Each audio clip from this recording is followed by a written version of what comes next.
नरेंद्र दामोदर दास मोदी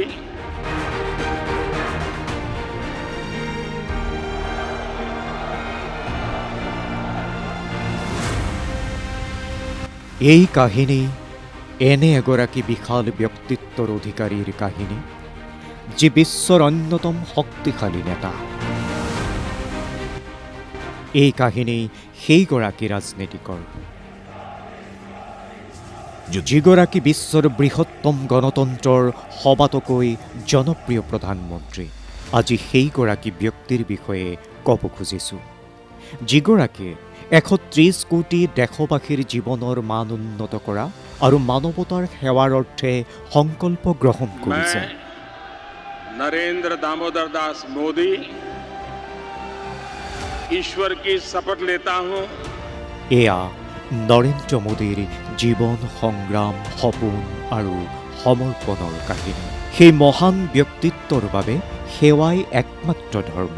তেওঁৰ বাবে দিন ৰাতি, শীত তাপ অথবা বৰষুণ সমপৰ্যায়ৰ। তেওঁৰ মনত সৰু বৰ, হিন্দু মুছলমানৰ কোনো প্ৰভেদ নাই। তেওঁ সকলোকে লগত লৈ সকলোৰে প্ৰচেষ্টাৰে সকলোৰে বিকাশৰ বাবে শ্লোগান দিছে।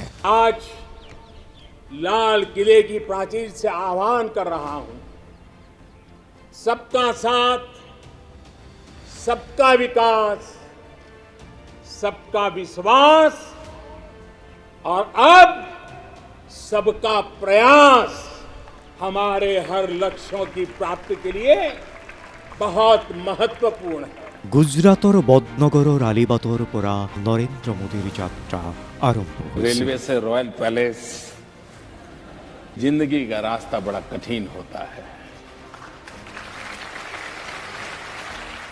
1950 চনৰ 17 ছেপ্টেম্বৰত জন্মগ্ৰহণ কৰা নৰেন্দ্ৰ মোদী হৈছে পিতৃ দামোদৰ দাস মোদী আৰু মাতৃ হীৰাবাৰ তৃতীয় সন্তান। তেওঁৰ জীৱন দৰিদ্ৰতাৰ মাজেৰে আৰম্ভ হৈছে। माता जी है 90 साल से भी ज्यादा उम्र है। जब हम छोटे थे तो हमारा गुजारा करने के लिए वे अड़ोस पड़ोस के घरों में बर्तन साफ करना, पानी भरना,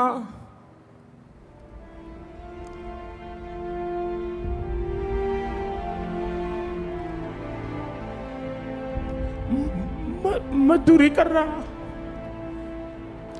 आप कल्पना कर सकते हैं कि एक मां ने अपने बच्चों को बड़ा करने के लिए कितना कष्ट उठाया।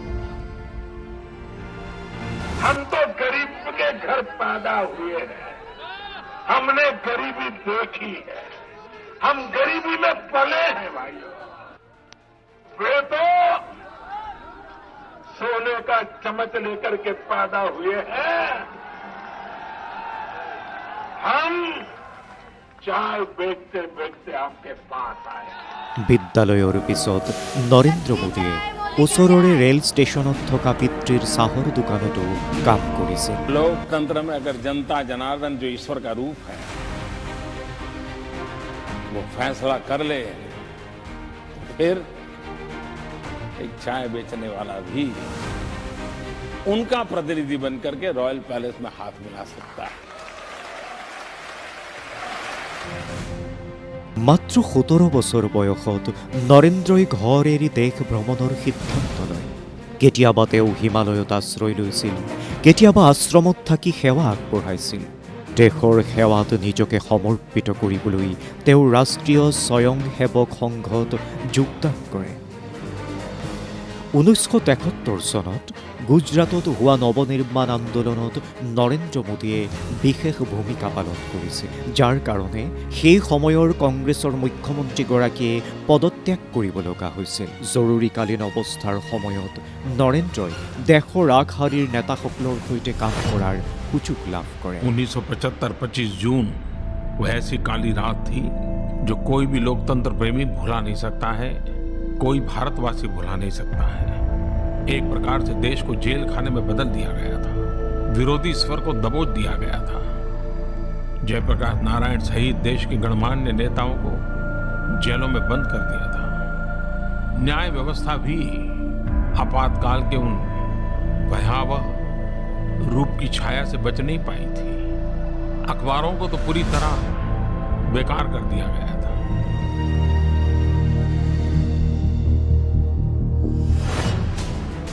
ঊনৈছশ চনত তেওঁ ভাৰতীয় জনতা পাৰ্টিৰ সৈতে কাম কৰিবলৈ আদেশ লাভ কৰে।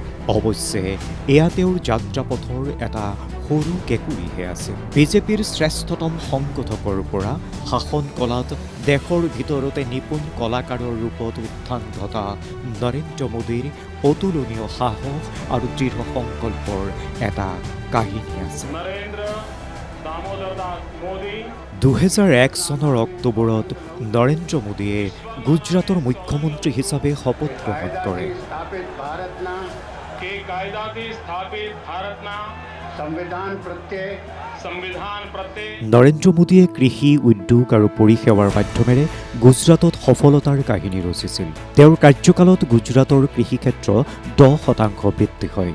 ভাইব্ৰেণ্ট গুজৰাট সন্মিলনৰ জৰিয়তে বিনিয়োগৰ ক্ষেত্ৰত ৰাজ্যখনে অভিলেখ গঢ়িলে, যাৰ ফলত কৰ্মসংস্থাপনৰ সুযোগ বৃদ্ধি হ'ল।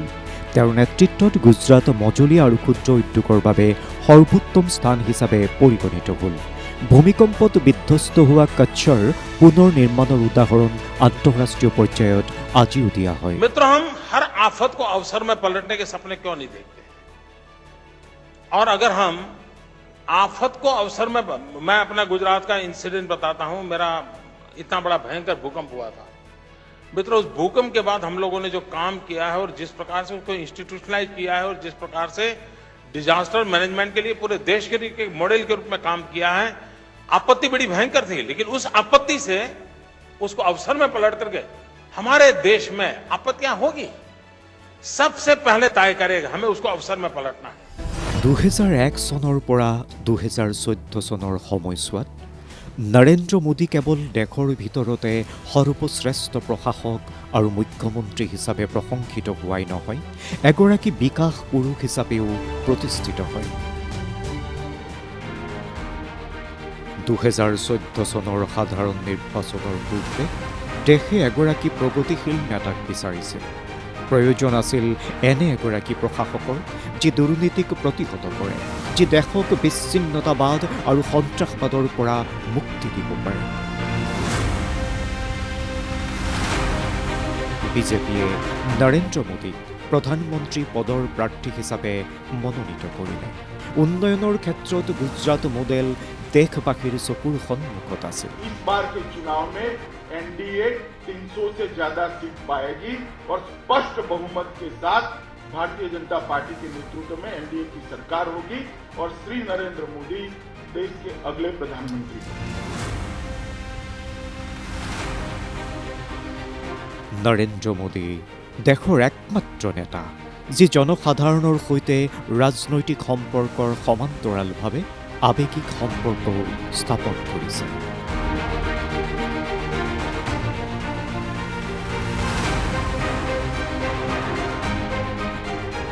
ये मेरा सौभाग्य है कि मैं हिंदुस्तान से 400 के अधिक जिलों में रात्रि मुकाम करने का मुझे सौभाग्य मिला है, लोगों से मिलने का सौभाग्य मिला है। तो मेरी ज़िंदगी तो एक मजदूर की ज़िंदगी है।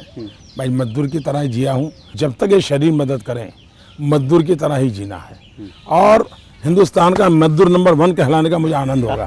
2014 চনৰ নিৰ্বাচনৰ ফলাফলে এই সত্যকে প্ৰমাণ কৰে। এই ফলাফলে কেৱল নৰেন্দ্ৰ মোদীক দেশৰ সবাতোকৈ জনপ্ৰিয় নেতা হিচাপে প্ৰতিষ্ঠা কৰাই নহয়, বৰঞ্চ 3 দশকৰ অন্তত এটা অকংগ্ৰেছী দলক কেন্দ্ৰত অকলে নিৰংকুশ সংখ্যাগৰিষ্ঠতা প্ৰদান কৰিলে।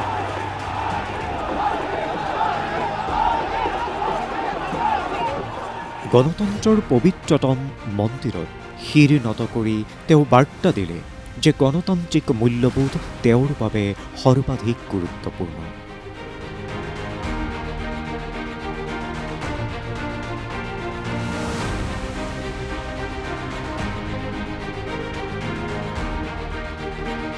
मेरा मूलतः सिद्धांत जो रहा है वो ये है कि हम समाज में जो भी शक्ति है उसको और अधिक अवसर कैसे दें। हम एक ऐसा इकोसिस्टम तैयार करें ताकि उसको कुछ साहस करने का मन कर जाए, कहीं रुकावट आ जाए तो उसको हाथ पकड़ के निकालने वाला कोई मिल जाए। मैं जब चुनाव लड़ रहा था तो मैंने देशवासियों को कहा था कि मेरे पास अनुभव नहीं है, मुझसे गलतियां हो सकती हैं, बद इरादे से गलत कभी नहीं करूंगा।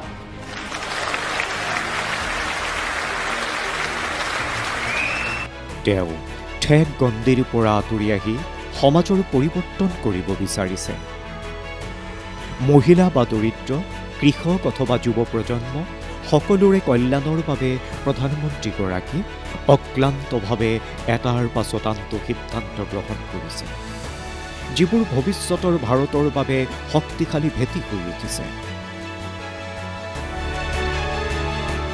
কৃষকসকলৰ বাবে কৃষি আইন প্ৰণয়ন আৰু কৃষকৰ আয় দুগুণ কৰিবৰ বাবে প্ৰধানমন্ত্ৰীয়ে লোৱা অংগীকাৰ অতুলনীয়, আৰু তেওঁ ইয়াৰ বাবে সকলো প্ৰয়োজনীয় পদক্ষেপ গ্ৰহণ কৰিছে। किसान को आधुनिक सुविधाएं देना,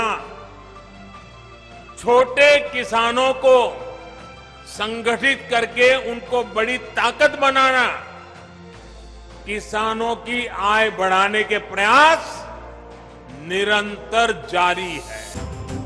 মোদী চৰকাৰক একেৰাহে কৰ্মত আত্মনিয়োগ কৰা দেখা গৈছে। 24 ঘণ্টীয়া কৰ্ম সংস্কৃতি আৰু কাৰ্য সম্পাদনত কঠোৰ প্ৰধানমন্ত্ৰী মোদীয়ে দেখুৱাই দিলে যে সৎ প্ৰচেষ্টাৰে আগবাঢ়িলে যিকোনো ব্যৱস্থাৰ জৰিয়তে বৃহৎ লক্ষ্যত উপনীত হ'ব পাৰি।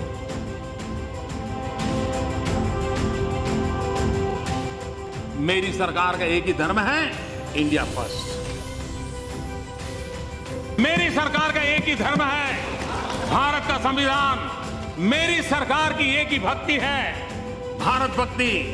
मेरी सरकार की एक ही पूजा है, 125 करोड़ देशवासियों का कल्याण। मेरी सरकार की एक ही कार्यशैली है, सबका साथ सबका विकास। और इसलिए हम संविधान को लेकर के, संविधान की सीमा में रह करके देश को आगे बढ़ाना चाहते हैं। 2020 চনত যেতিয়া কৰোনা মহামাৰীয়ে সমগ্ৰ বিশ্বতে সংকট সৃষ্টি কৰিছিল, ভাৰতো এই ভয়ংকৰ ৰোগৰ কবলত পৰিছিল। কিন্তু সেই সময়তো প্ৰধানমন্ত্ৰী মোদী আগবাঢ়ি আহি দেশক নেতৃত্ব দিলে আৰু বিশ্বৰ অতিকে শক্তিশালী দেশবোৰেও কৰিব নোৱাৰা কাম কৰি দেখুৱালে। সঠিক সময়ত লকডাউনৰ সিদ্ধান্ত গ্ৰহণ কৰি সকলো স্বাস্থ্য সুবিধাৰ দ্বাৰা নাগৰিকসকলক কোভিডৰ পৰা ৰক্ষা কৰিবলৈ প্ৰধানমন্ত্ৰীয়ে লোৱা সংকল্পক সমগ্ৰ বিশ্বই প্ৰশংসা কৰে।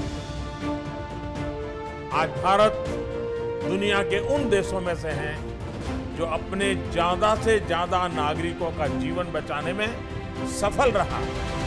जिस देश में विश्व की 18% आबादी रहती है, उस देश ने कोरोना पर प्रभावी नियंत्रण करके पूरी दुनिया को, मानवता को बड़ी त्रासदी से भी बचाया है। কোভিডৰ বিৰুদ্ধে যুঁজত প্ৰতিষেধক মুখ্য অস্ত্ৰ হিচাপে বিবেচিত হ'ল। এই ক্ষেত্ৰতো দেশে প্ৰধানমন্ত্ৰী মোদীৰ দূৰদৰ্শিতাৰ সুফল লাভ কৰিলে। ভাৰতে কম সময়ৰ ভিতৰতে দুটাকৈ প্ৰতিষেধক প্ৰস্তুত কৰি বিশ্বৰ মঞ্চত নিজকে আকৌ এবাৰ প্ৰতিষ্ঠা কৰিলে। ইমানেই নহয়, অতি কম সময়তে ভাৰতে ৭৫ কোটি পালি প্ৰতিষেধক প্ৰদান কৰি বিশ্ব অভিলেখ গঢ়িছে।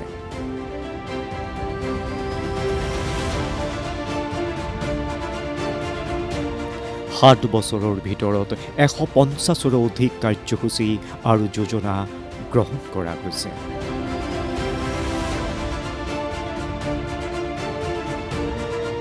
हमारे लिए रिफॉर्म का मतलब है रिफॉर्म नीति आधारित हो, टुकड़ों में नहीं हो, होलिस्टिक हो और एक रिफॉर्म दूसरे रिफॉर्म का आधार बने, नए रिफॉर्म का मार्ग बनाए। और ऐसा भी नहीं है कि एक बार रिफॉर्म करके रुक गए। ये निरंतर सतत चलने वाली प्रक्रिया है। 2019 চনৰ সাধাৰণ নিৰ্বাচনত নৰেন্দ্ৰ মোদীৰ নেতৃত্বত বিজেপি আৰু NDA আগতকৈও বৃহৎ ব্যৱধানত জয়লাভ কৰে।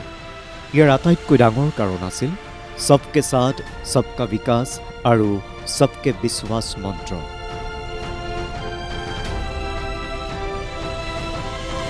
मत बैंक की राजनीति से ऊपर उठकर देश के लिए फैसला करने का जिगर चाहिए था और वो जिगर हमारे प्रधानमंत्री नरेंद्र मोदी।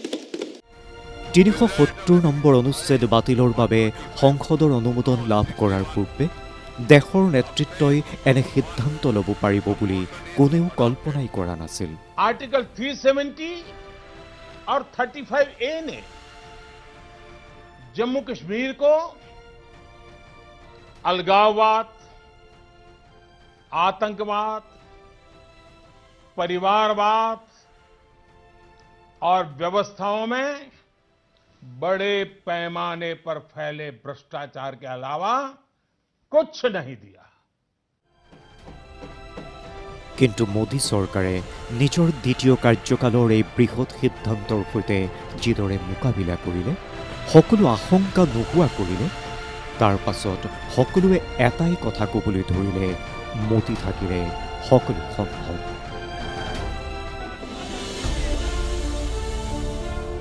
তিনি তালাকৰ পৰা মুছলমান মহিলাসকলক মুক্তি দিয়াৰ পৰা मेरी मुसलमान बहन, उसका क्या गुनाह? कोई ऐसे ही टेलीफोन पर 3 तलाक बोल दे और उसकी जिंदगी तबाह हो जाए?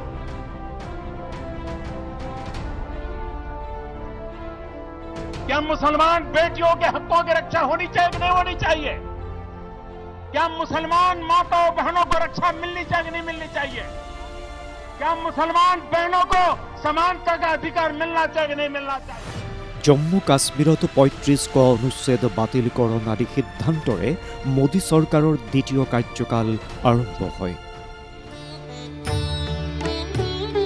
राम काज किनु बिनु मोहि कहाँ बिसरा।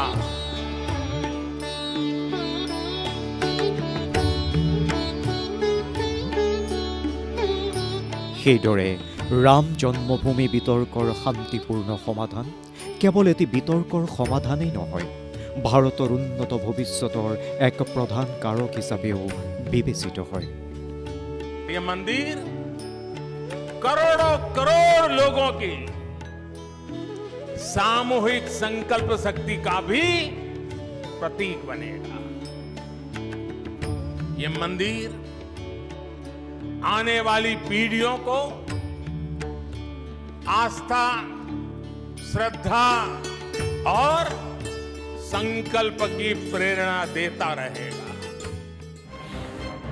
সন্ত্ৰাসবাদৰ বিৰুদ্ধে কঠোৰ অভিযান হওক অথবা নক্সালবাদ দমনৰ ব্যৱস্থা, বিগত 7 বছৰত এই ক্ষেত্ৰত পূৰ্বৰ 3-4 দশকতকৈও অধিক কাৰ্যপন্থা গ্ৰহণ কৰা হৈছে। সীমান্তৰ সিপাৰে সন্ত্ৰাসবাদীৰ ঘাটিত চাৰ্জিকেল ষ্ট্ৰাইক আৰু এয়াৰ ষ্ট্ৰাইকৰ জৰিয়তে ভাৰতে স্পষ্ট কৰি দিছে যে কোনো পৰিস্থিতিতে সন্ত্ৰাসবাদক সহ্য কৰা নহ'ব। जब कोई टेररिज्म एक्सपोर्ट करने का उद्योग बना करके बैठा हो, मेरे देश के निर्दोष नागरिकों को मौत के घाट उतार दिया जाता हो, युद्ध लड़ने की ताकत नहीं है, पीठ पर वार करने के प्रयास होते हो, तो ये मोदी है।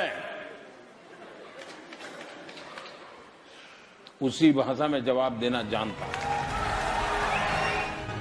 কেৱল এয়াই নহয়, লাডাখৰ উত্তৰ সীমাত আগ্ৰাসী মনোভাৱ প্ৰদৰ্শন কৰা চীনা সৈন্যক আমাৰ ভাৰতীয় সৈন্যই দেখুৱাই দিলে যে ভাৰতৰ ওপৰত চকু দিলে তাৰ পৰিণাম কি হ'ব পাৰে। जिनके सिंहनाद से सहमी, जिनके सिंहनाद से सहमी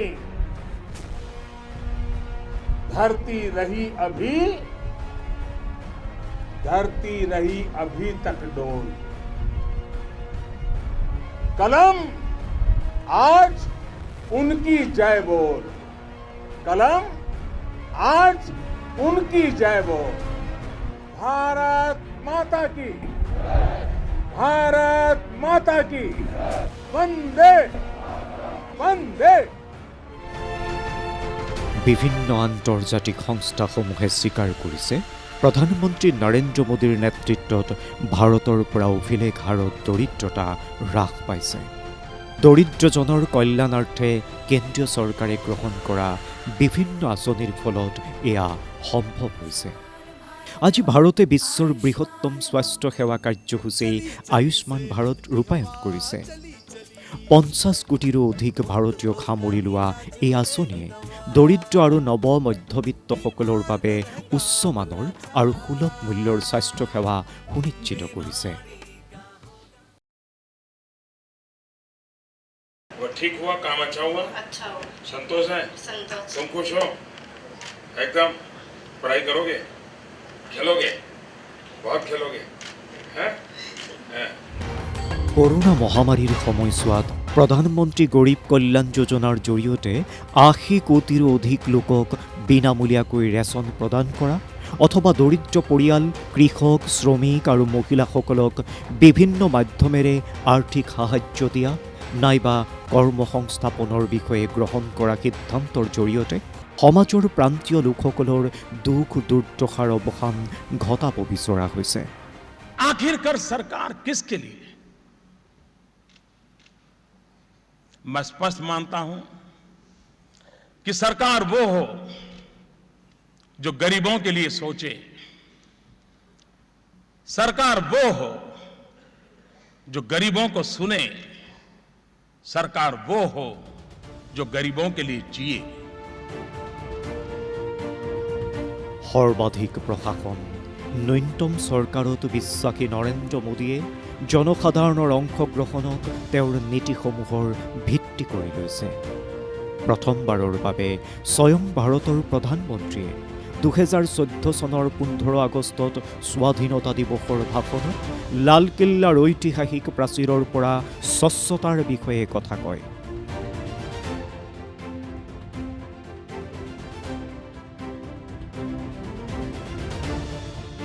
প্ৰথমবাৰৰ বাবে দেশৰ চাফাই কৰ্মীসকলে অনুভৱ কৰে যে দেশত আৰম্ভ হোৱা পৰিৱৰ্তনৰ তেওঁলোকো গুৰুত্বপূৰ্ণ অংশ। প্ৰধানমন্ত্ৰী নৰেন্দ্ৰ মোদীয়ে দেখুৱাই দিলে যে চৰকাৰ আচলতে সেইখনহে যি দৰিদ্ৰজনৰ বাবে জীয়াই থাকে। आत्मनिर्भर भारत ये सपना संकल्प में परिवर्तित देख रहे हैं। आत्मनिर्भर भारत ये एक प्रकार से शब्द नहीं, ये आज 130 करोड़ देशवासियों के लिए मंत्र बन गया है।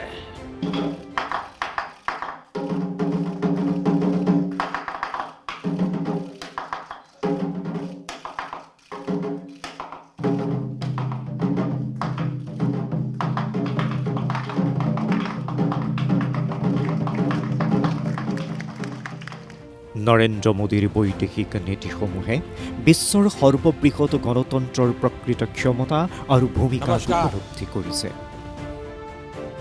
आंख झुका कर भी मत जियो, आंख दिखा कर भी जीने के सपने मत देखो। हमारी कोशिश होनी चाहिए आंख मिला करके देखो, आंख से आंख मिला करके देखो। आप में इतना हौसला होना चाहिए और 125 करोड़ देशवासियों का अगर आपके पीछे बल है और दुनिया की एक महाशक्ति बनने की संभावना पड़ी है तो उस भारत को डरे मरे घबराए हुए जीने की क्या जरूरत है।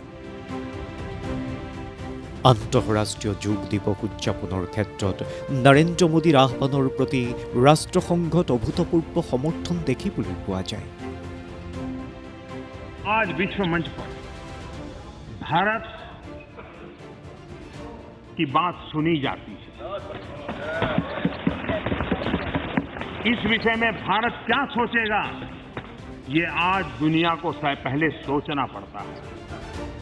নৰেন্দ্ৰ মোদী ছৌদি আৰবৰ সৰ্বোচ্চ নাগৰিক সন্মান কিং আব্দুল আজিজ চেছৰে সন্মানিত কৰা হয়। তেওঁক পেলেষ্টাইনৰ grand collar of the state of Palestine সন্মান, আফগানিস্তানৰ আমিৰ আমানুল্লাহ খান পুৰস্কাৰ, সংযুক্ত আৰৱ আমিৰ শ্বাহীৰ জায়েদ পদক আৰু মালদ্বীপৰ নিচান ইজ্জুদ্দিন সন্মানেৰে সন্মানিত কৰা হয়। 2018 চনত প্ৰধানমন্ত্ৰী মোদীক শান্তি আৰু বিকাশৰ ক্ষেত্ৰত আগবঢ়োৱা অৱদানৰ বাবে ছিউল শান্তি পুৰস্কাৰ প্ৰদান কৰা হয়। এয়াই বদনগৰৰ পৰা বিশ্বমঞ্চলৈ যাত্ৰা। মানুহৰ মাজত থাকি সুখ ভগাই লৈ দুখ দূৰ কৰাটোৱে নৰেন্দ্ৰ মোদীৰ মুখ্য উদ্দেশ্য। নৰেন্দ্ৰ মোদী জনগণৰ নেতা। चावल भी खाते हैं? बच्चे लोग चावल खाते नहीं। खाते हैं? ऐसा करोगे आप लोग? ऐसा करो।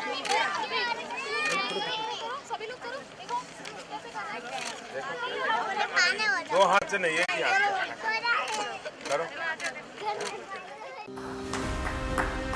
ইয়াৰ মাজতে খেল আৰু খেলুৱৈৰ প্ৰতি নৰেন্দ্ৰ মোদীৰ ভাল পোৱা তথা তেওঁলোকক উৎসাহিত কৰাটো তেওঁৰ এক অভ্যাস। मित्र के रूप में सुला देता हूँ। विजय तुम्हारे सर पे नहीं चढ़ता है, पराजय तुम्हारे मन में नहीं बैठता। টকিঅ' অলিম্পিক আৰু পেৰা অলিম্পিকত অংশগ্ৰহণকাৰী সকলো খেলুৱৈকে প্ৰধানমন্ত্ৰী নৰেন্দ্ৰ মোদীয়ে যিদৰে উৎসাহিত কৰিলে সেয়া আগতে কেতিয়াও দেখা নগৈছিল। मेरा घर वाला तो मतलब गांव वाला पूरा जश्न मना रही है। मैं ओलंपिक गए हैं वो खुशी नहीं, हम आपसे मिलने आ रही है वो खुशी से पूरा गांव वाला जश्न मना रही है। পদক লাভ কৰাৰ পিছত খেলুৱৈসকলৰ সৈতে প্ৰধানমন্ত্ৰীয়ে ফোনযোগে কৰা বাৰ্তালাপে সকলোৰে হৃদয় স্পৰ্শ কৰে। Sir thank you so much. आप लोग रोना बंद कीजिए। मेरे तक आवाज आ रही है। देखिए देश आज आपका पर गर्व कर रहा है। बिल्कुल निराश नहीं होना है।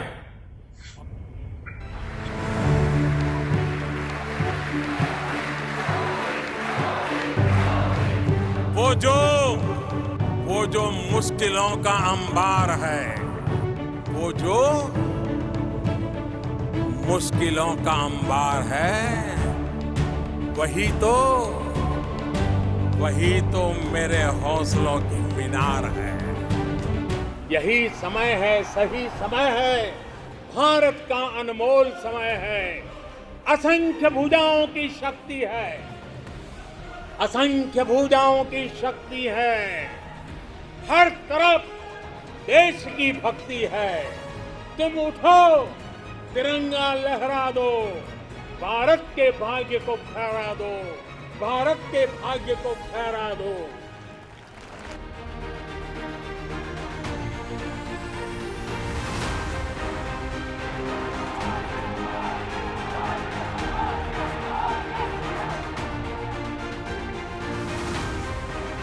मैं नरेंद्र दामोदर दास मोदी